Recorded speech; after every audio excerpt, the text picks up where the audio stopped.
बहुत ज़रूरी है जानना परमेश्वर का उद्देश्य क्या था आपको बनाने के लिए, क्यों परमेश्वर ने आपको बनाया। क्योंकि अगर आप इस बात को नहीं जानेंगे, आप वैसा फंक्शन नहीं कर पाएंगे जैसे परमेश्वर चाहता है कि आप फंक्शन करें।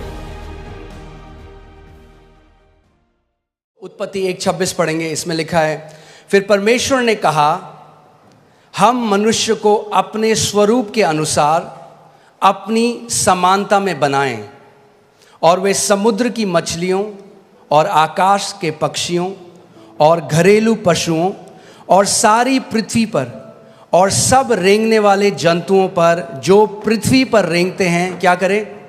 जोर से बोलिए, क्या करें? अधिकार करें। आमीन। जब परमेश्वर ने मनुष्य को बनाया सबसे पहले, तो अब परमेश्वर अपनी इंटेंशन को या अपने उद्देश्य को बोल रहा है कि मैं क्यों मनुष्य को बना रहा हूं। वो कह रहा है, और यहां पे जो परमेश्वर है वो प्लूरल है, यहां पे हम देखते हैं वो त्रिएक परमेश्वर, पिता, पुत्र और पवित्र आत्मा। यहां पर वो कह रहे हैं कि हम मनुष्य को, आओ हम, लेट अस, इंग्लिश बाइबल कहती है अस, यानी एक नहीं, अस, हम। यहां बाइबल में मैं नहीं लिखा, क्या लिखा है? हम। परमेश्वर कह रहा है हम, यानी पिता, पुत्र, पवित्र आत्मा कह रहे हैं कि हम मनुष्य को क्या करेंगे? अपने स्वरूप में और अपनी समानता में बनाएंगे।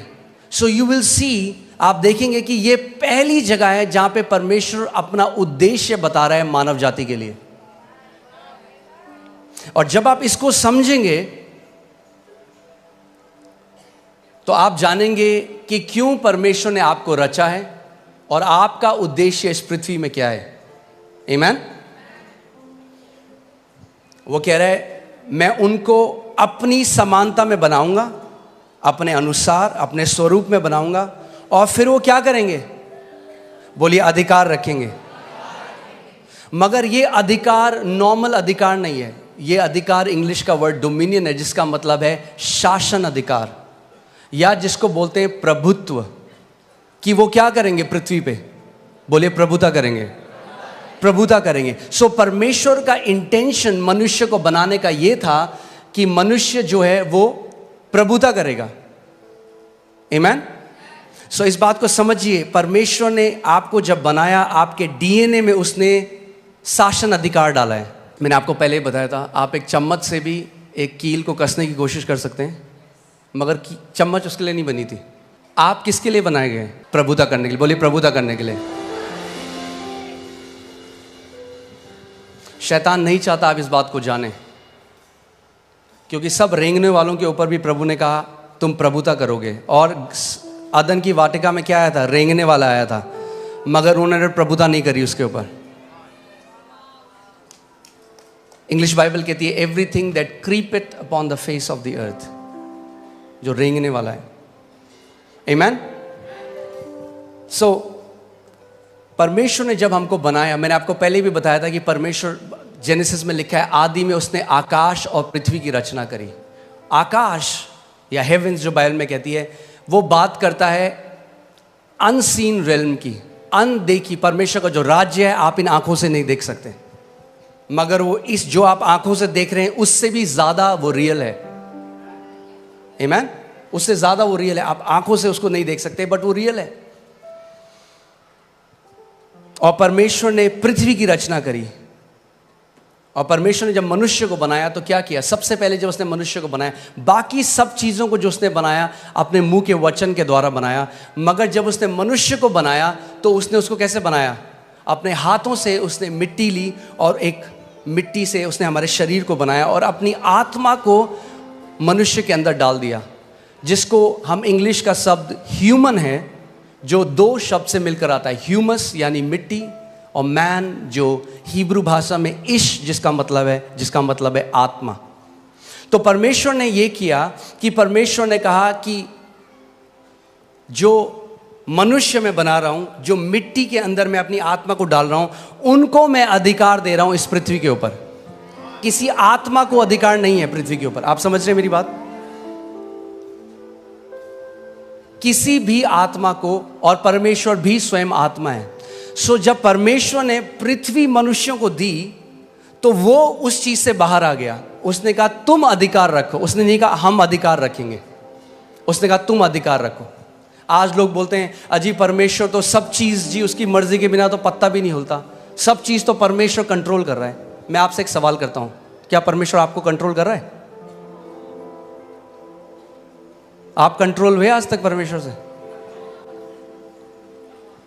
और अगर हम परमेश्वर के कंट्रोल में नहीं है तो कैसे हम कह रहे हैं बाकी सब कुछ वो कंट्रोल कर रहा है? जैसे वो आपको कंट्रोल नहीं कर रहा वैसे वो किसी को भी कंट्रोल नहीं कर रहा। अगर परमेश्वर कंट्रोल करना चाहता तो मनुष्य को शासन अधिकार देता ही नहीं। उसने शासन अधिकार इसीलिए दिया, उसने बोला तुम कंट्रोल करो पृथ्वी को, मैं तुम्हें अधिकार दे रहा हूं। आमीन।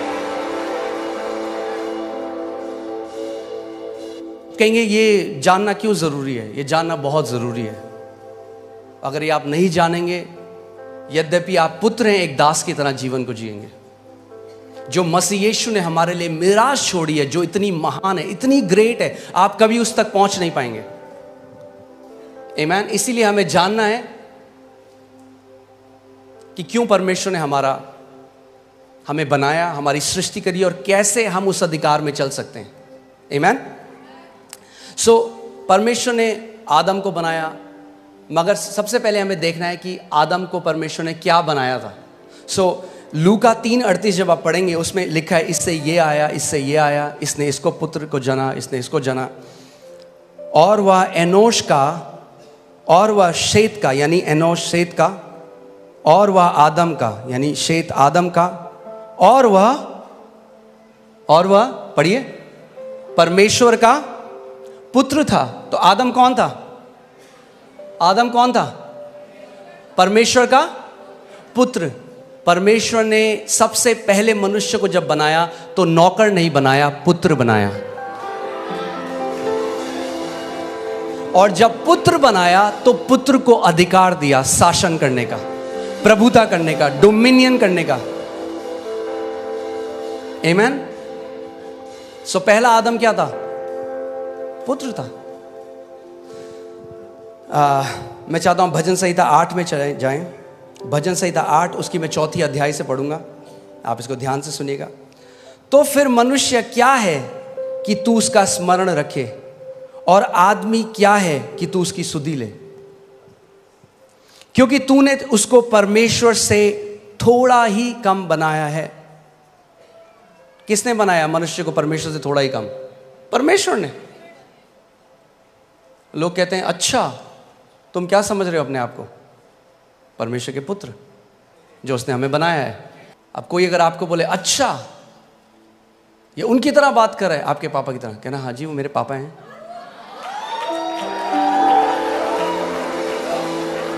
आमीन। मैं इसको दोबारा पढ़ता हूं, ध्यान से सुनिए। तो फिर मनुष्य क्या है कि तू उसका स्मरण रखे, और आदमी क्या है कि तू उसकी सुधि ले, क्योंकि तूने उसको परमेश्वर से थोड़ा ही कम बनाया है। थोड़ा ही कम बनाया है। आमीन। हालेलुया। और महिमा और प्रताप का मुकुट उसके सिर पर रखा है। क्या किया परमेश्वर ने? महिमा और प्रताप का मुकुट मनुष्य के सर पे रखा है। ये था जो परमेश्वर ने हमें बनाया था। मगर देखिए हम कहां से कहां गिर गए। आमीन। कई लोग कहते हैं हम बंदर से आए हैं। अब उनका मुझे नहीं पता, हम तो परमेश्वर से आए हैं। हम जू से नहीं, हम स्वर्ग से आए हैं। आमीन। हालेलुया। अब देखिए उसके बाद परमेश्वर ने क्या किया। तूने उसे अपने हाथों के कार्यों पर क्या दी है? क्या दी है? बाइबल कह रही है, ये मैंने नहीं लिखा, आपकी बाइबल में भी है कि परमेश्वर ने जब मनुष्य को बनाया तो उसको अपने कामों, अपने हाथों के कामों के ऊपर क्या दी है? प्रभुता दी है। परमेश्वर ने दी है। और ये जो शासन अधिकार था ये आदम ने खो दिया जब पाप बगीचे में आया, जब उसने परमेश्वर की आज्ञा को ना माना, जब उसने उस फल को खा लिया। और आदम के अंदर से जो वो डीएनए था रेन, रूल एंड रेन करने का, वो जो डीएनए था प्रभुता करने का, वो खत्म हो गया और वो एक दास की तरह जीने लग गया। और जब प्रभु यीशु मसीह आया तो जो पुत्र था, ध्यान से सुनिएगा, जो पुत्र था उसने पुत्र का अधिकार खो दिया। सुन रहे हैं आप? मगर जब प्रभु यीशु मसीह आया तो सबसे पहले उसने हमें क्या दिया जब हम यीशु को ग्रहण करते हैं? यूहन्ना 1:12 लगाइए और मैं चाहता हूं हम सब साथ मिलकर इसको पढ़ेंगे। रेडी हैं आप लोग? यूहन्ना 1:12 देखते हैं बाइबल क्या कहती है। परंतु जितनों ने उसे ग्रहण किया उसने उन्हें परमेश्वर की संतान होने का अधिकार वापस दे दिया।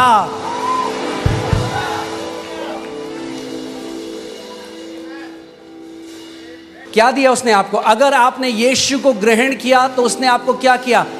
पुत्र का अधिकार दिया, यानी पुत्रों के लिए अधिकार है यीशु मसीह के नाम में। अगर आप पुत्र हैं तो आपके लिए अधिकार है, और अगर आपके लिए अधिकार है तो परमेश्वर चाहता है कि आप एक अधिकारी की तरह इस दुनिया में जिए।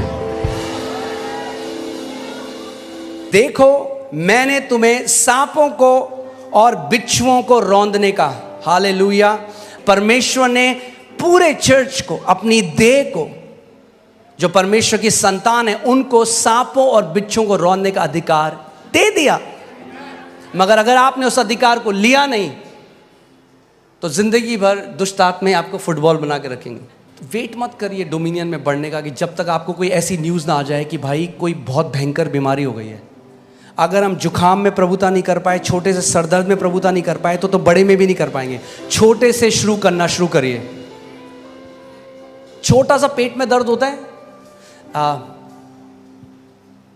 जब भी कोई बीमारी आती है ना, उससे पहले बोलते हैं प्रिलिमिनरी, क्या बोलते हैं, ऐसे कुछ बोलते हैं, सिम्टम या लक्षण आते हैं। पहले आपको पता लग जाता है कि बुखार आने वाला है, आप कहेंगे मुझे थोड़ा हरारत हो रही है।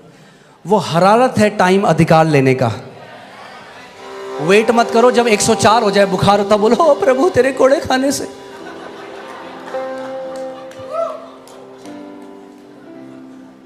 आपने देखा है कभी आपकी, फिर से वही उदाहरण दे रहा हूँ, आपके कपड़ों में कोई दाग लग गया या कोई इंक लग गई, उसी टाइम बहते पानी के नीचे डालिए, एकदम निकल जाएगा।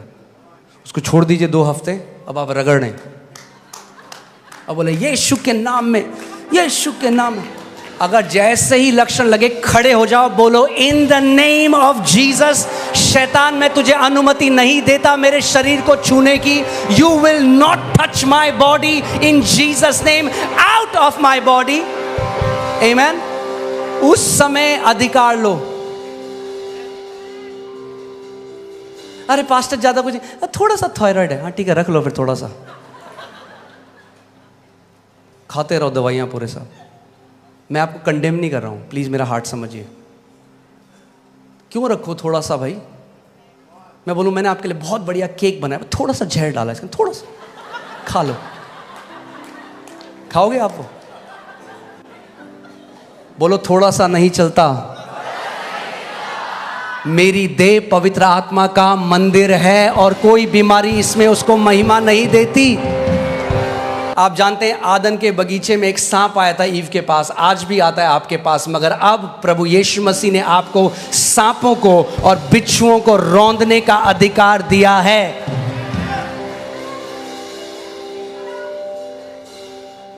बोलो मेरे पास अधिकार है सांपों और बिच्छुओं को रौंदने का।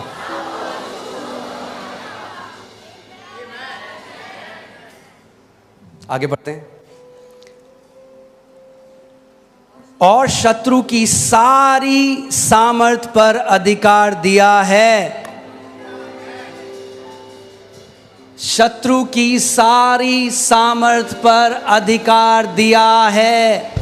फिर से बोलता हूं, शत्रु की सारी सामर्थ पर अधिकार दिया है। शत्रु की सारी सामर्थ पर अधिकार दिया है। शत्रु की सारी सामर्थ पर अधिकार दिया है।